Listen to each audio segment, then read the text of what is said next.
Với anh và hai đứa con của anh là tốt.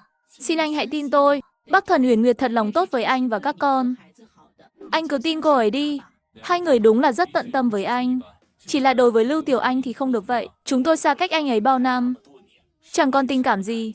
Hơn nữa anh ấy có vấn đề về tác phong. Sao chúng tôi để anh ấy làm mất mặt nhà họ Lưu được? Đúng vậy, anh ấy tệ như thế.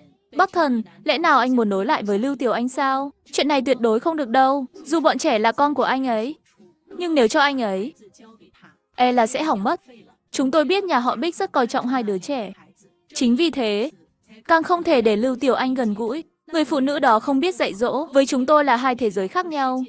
Chẳng thể nào hòa hợp được. Sao sánh được với Huyền Du, Lưu Vũ Nam và Lưu Vũ Tình ở phòng bao bên cạnh, nghe thấy họ nói xấu mẹ như vậy. Lưu tức giận tràn đầy, nắm chặt tay nhỏ. Thật quá đáng, dám nói xấu mẹ sau lưng thế này. Lâm Tuyết Chân này đúng là xấu tính.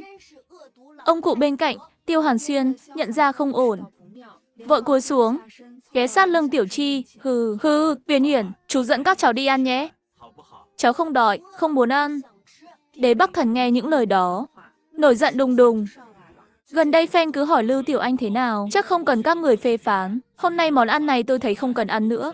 Hoa Lạc định đứng dậy, nhưng bị Đế Vân Thiên giữ vai. Bắc Thần, nếu không muốn bàn chuyện cưới xin, thì thôi vậy. Cơm tối vẫn phải ăn, con bận cả ngày, chắc đói rồi. Đừng tự làm khổ mình, bố nếu muốn ăn, may qua nhà con sẽ bảo đầu bếp làm vài món bố thích. Vương Hằng và Uyển Uyển đang đợi con ở đi nhà. trước đây, không nói nhiều. Đế Bắc Thần tức giận rời khỏi phòng bao. Bắc Thần, đừng giận. Có gì chúng ta nói chuyện tử tế được mà. Lâm Tuyết Chân và Tống Lệ Khanh thấy vậy vội chạy theo. Thật trùng hợp. Lưu Tiểu Anh vừa bước ra khỏi phòng bao, chạm mặt vài người. Bắc Thần cũng bất ngờ. Sao cô lại ở đây? Cô này sao không biết xấu hổ vậy?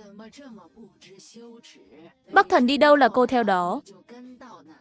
Có phải biết hôm nay hai nhà chúng tôi bàn chuyện cưới xin? Cố tình đến phá đám không? Thật là muốn nói gì cũng nói được. Chỗ này là nhà các người sao? Không cho người khác đến à? Không hẳn vậy. Chỉ là sao lần nào cũng trùng hợp thế.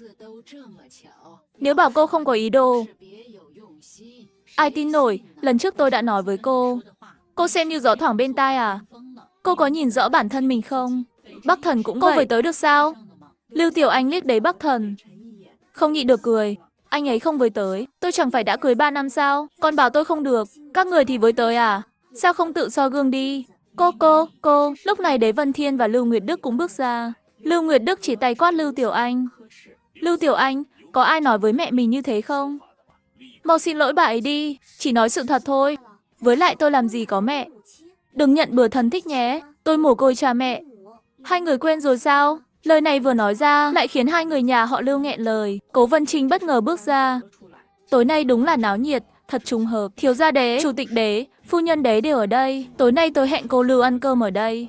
Thuận tiện bàn chi tiết hợp tác, chắc không làm phiền các vị chứ? Không làm phiền. Hóa ra Tiểu Anh đến vì công việc. Chỉ là hiểu lầm thôi. Tất nhiên, tôi cũng không rảnh đến mức suốt ngày để ý ai. Dù Đế gia trong nước lớn mạnh không sai, nhưng kinh đô không phải tất cả đều là của các người. Phiền lần sau trước khi trách người khác, hãy tìm hiểu rõ tình hình đã. Tôi thích đi đâu là tự do của tôi. Liên quan gì đến các người? Một hai lần gặp tôi là lao vào, gầm gừ như chó điên. Không thấy buồn cười sao? Lưu Tiểu Anh, cô quá đáng lắm. Cuối cùng còn nói thêm, tôi chẳng chỉ đích danh ai, cũng không nói đây là phu nhân Đế. Sao cô tích cực vậy? Nhất định phải nhận về mình. Lâm Tuyết Chân mới nhận ra mình lỡ lời, vội nhìn Tống Lệ Khanh. Kết quả bị Tống Lệ Khanh lừa một cái. Lưu Huyền Nguyệt vội hòa giải, cô ơi, cô đừng giận. Mẹ cháu chắc không có ý đó. Em Tiểu Anh, em nói chuyện không cần cay nghiệt vậy. Vừa nãy là cô và mẹ hiểu lầm. Chị thay họ xin lỗi em. Nhưng họ dù sao cũng là trưởng bối. Em nói khó nghe thế không hay. Trưởng bối thì giỏi lắm sao? Trưởng bối được quyền vu khống người khác à? Giáo dục cao cấp cô Lưu nhận được là dạy thế này sao? Lưu Huyền Nguyệt bị nói đến cứng họng. Lưu Tiểu Anh không muốn phí thời gian ở đây. Xin lỗi anh Cố, không ngờ ăn bữa cơm lại thành trò cười thế này. Lần sau đổi chỗ khác, tôi mời anh để chuộc lỗi. Tối nay đến đây thôi, tôi uống rượu hơi choáng. Đi rửa mặt chút, lát nữa không tiện anh được. Cô ổn không? Hay để tôi đưa cô về nhé? Đêm khuya, cô gái uống rượu một mình không an toàn. Lưu Tiểu Anh định nói không cần, Đế Bắc Thần bước tới nắm tay cô. Không phiền anh Cố đâu, tôi sẽ đưa cô ấy về. Không đợi ai phản ứng, kéo Lưu Tiểu Anh ngẩng đầu rời đi. Mọi người đều ngỡ ngàng trước hành động bất ngờ của Đế Bắc Thần. Bắc Thần, Tống Lệ Khanh không vui gọi theo. Nhưng Đế Bắc Thần không ngoảnh lại, kéo Lưu Tiểu Anh rời đi luôn. Gần đây fan cứ Dục Nguyệt nhìn bóng lưng hai người, mặt tái nhợt. Tại sao anh ấy chọn Lưu Tiểu Anh? Bao năm tôi chờ đợi. Tình cảm với anh ấy tính là gì? Lưu Vũ Nam thấy mẹ và bố đi rồi, chạy ùa ra ngoài. Ông bà, sao ông bà lại ở đây?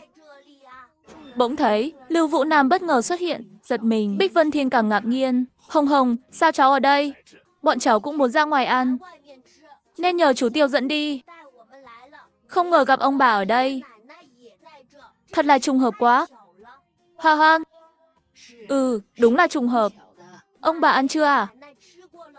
Có muốn cùng bọn cháu không? Chờ mãi mà món ăn chưa lên, đói lắm. Được, vậy cùng nhau. Ông bà sẽ ăn cùng các bảo bối. Lưu Tiểu Anh bị Đế Bắc Thần kéo đi khá xa, lúc này mới phản ứng lại. Đế Bắc Thần, thả tôi ra. Đế Bắc Thần không để ý cô giãy giụa, vẫn kéo cô đi tiếp. Lưu Tiểu Anh đột nhiên thấy dạ dày cồn cào, muốn nôn chút. Sao thế? Lại đau dạ dày à? Không cần tổng giám đốc Đế quan tâm, đã không biết uống, thế sao còn ra ngoài uống với người đàn ông? Cô giỏi thật đấy. Tôi uống được hay không liên quan gì đến tổng giám đốc Đế. Hơn nữa anh Cố không phải người ngoài, anh ấy là khách hàng của công ty chúng tôi. Cô đúng là thoải mái. Nếu đã vậy, sao không tìm tôi để uống? Tôi mới là khách hàng lớn hơn của Tam Anh chứ. Tôi không muốn uống với anh. Tổng giám đốc Đế, tôi tưởng anh hiểu. Tôi không muốn dính líu quá nhiều với anh. Tôi đã nói từ lâu rồi, tôi có cuộc sống của riêng mình, anh cũng có gia đình của anh. Vừa nãy trong tình huống đó anh kéo tôi đi, càng khiến người ta nghĩ tôi phá hoại chuyện tốt của anh. Nói thật, tôi đã quá mệt mỏi, cũng chán cảm giác bị người khác vu khống, nhất là gia đình họ Lưu và gia đình anh. Nếu được, cả đời này tôi không muốn dính dáng gì đến các người nữa. Nên tôi mong lần sau anh đừng làm vậy nữa, vì tôi thật sự không còn sức để đối phó với họ. Nhân lúc đấy Bắc Thần ngẩn ra, Lưu Tiểu Anh gạt tay anh ra, bước nhanh rời đi. Đế Bắc Thần tức giận lên xe. Chu Nghị không dám chậm trễ, lái xe bám theo sau Lưu Tiểu Anh. Lưu Tiểu Anh đi một lúc, nhận ra mình lạc vào chỗ rất hẻo lánh, định rời đi nhanh, nhưng đối diện xuất hiện vài tên côn đồ. Mấy tên nhìn Lưu Tiểu Anh, thèm thuồng đến mức chảy cả nước miếng. Cô gái xinh, sao lại một mình ở đây? Có phải lạc đường không? Có cần anh dẫn đường cho không? Hay hay hề. Cuối cùng còn nói thêm, cô gái xinh, sao lại một mình ở đây? Có phải lạc đường không? Có cần anh dẫn đường cho không? Hay hay hề hề hề. Lưu Tiểu Anh muốn rời đi, nhưng bị mấy tên vây chặt. Xe của Đế Bắc Thần lúc này cũng tới gần. Ngài, có cần lên giúp không? Đế Bắc Thần không đáp, nhìn chằm chằm mấy tên côn đồ. Ngay khi mấy tên định ra tay, Bắc Thần vừa định xuống xe, thì thấy Lưu Tiểu Anh đá một phát vào bụng tên tóc vàng. Tên đó kêu thảm, ngã xuống đất. Đồng bọn của hắn thấy vậy, mặt mày hung tợn, chửi bới con nhỏ đáng ghét. Cho mặt mũi mà không biết điều, dám đánh đại ca tụi tao. Anh em, xông lên, cho nó biết tay. Mấy tên côn đồ lại lao tới vây Lưu Tiểu Anh. Lưu Tiểu Anh nắm chặt tay. À anh, ngã rồi à? Ngã rồi à? Ngã rồi. Chỉ trong vài phút ngắn ngủi, cả đám đàn ông bị cô hạ gục hết. Đế Bắc Thần và Chu Nghị trợn mắt ngạc nhiên. Trời ơi, ngài có thấy không? Cô Lưu biết võ thuật sao nổi, nhìn giống như từng luyện qua. Lưu Tiểu Anh nhanh gọn hạ cả đám, dáng vẻ bá khí dẫm lên ngực tên tóc vàng. Người tử tế không chịu làm, lại đi trêu chọc con gái giữa đường. Lần sau còn dám không? Không dám, không dám. Cô ơi, bọn tôi không dám nữa. Cô mau thả ra. Gần đây fan cứu giúp. Tiểu Anh hừ lạnh một tiếng, lúc này mới hài lòng rút chân, lảo đảo bước đi. Nhưng đúng lúc này, một tên côn đồ dưới đất đột nhiên đứng dậy, lấy con dao găm từ túi ra, lao tới đâm Lưu Tiểu Anh. Con nhỏ thối, mày chết đi. Lưu Tiểu Anh chưa kịp phản ứng, con dao đã tới gần. Vào khoảnh khắc ngàn cân treo sợi tóc, một bóng người bất ngờ xuất hiện. Một tay nắm cổ tay kẻ kia, một chân đá bay tên đó. Cút. Lưu Tiểu Anh nhìn bàn tay bị thương của Đế Bắc Thần, sững sờ. Anh không sao chứ? Sao anh lại ở đây? Đi ngang qua không được à? Chu Nghị, báo cảnh sát xử lý bọn chúng. Đã báo rồi. Tay ngài quan trọng hơn, tôi đưa ngài đến bệnh viện nhé. Không sao đâu. Cậu đưa cô ấy về trước, vết thương tôi tự xử lý được. Chu Nghị không dám cãi lệnh, ra hiệu mời với Lưu Tiểu Anh. Cô Lưu, đi thôi. Lưu Tiểu Anh không đi, mắt nhìn chằm chằm vào tay anh. Con đứng đó làm gì? Đi gì mà đi? Anh bị thương thế này. Tôi đi được sao? Xử lý vết thương trước, đưa tay đây. Nói rồi cô đưa tay ra với anh. Bắc Thần hừ lạnh một tiếng. Cô Lưu, chẳng phải nói không muốn dính líu gì với tôi nữa sao?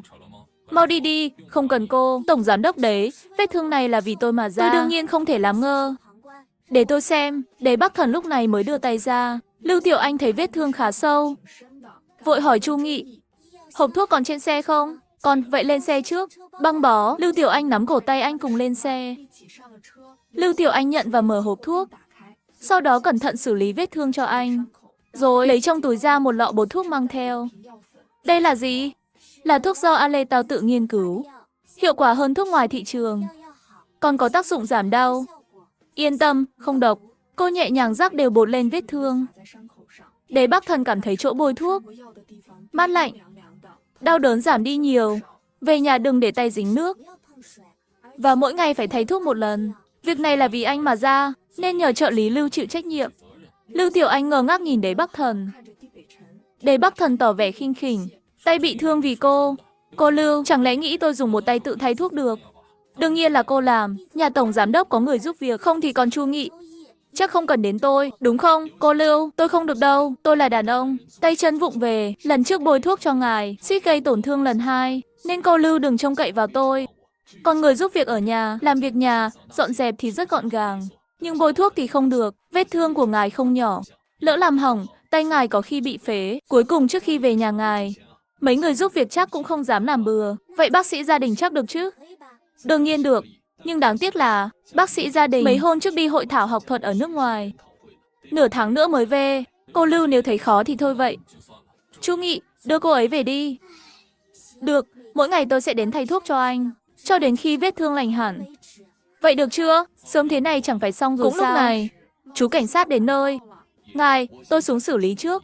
Chu Nghị xuống nói chuyện với chú cảnh sát một lúc. Chú cảnh sát nắm tình hình rồi nói, được, chúng tôi đã rõ. Các anh chị có thể đi, sau này bên chúng tôi sẽ liên lạc.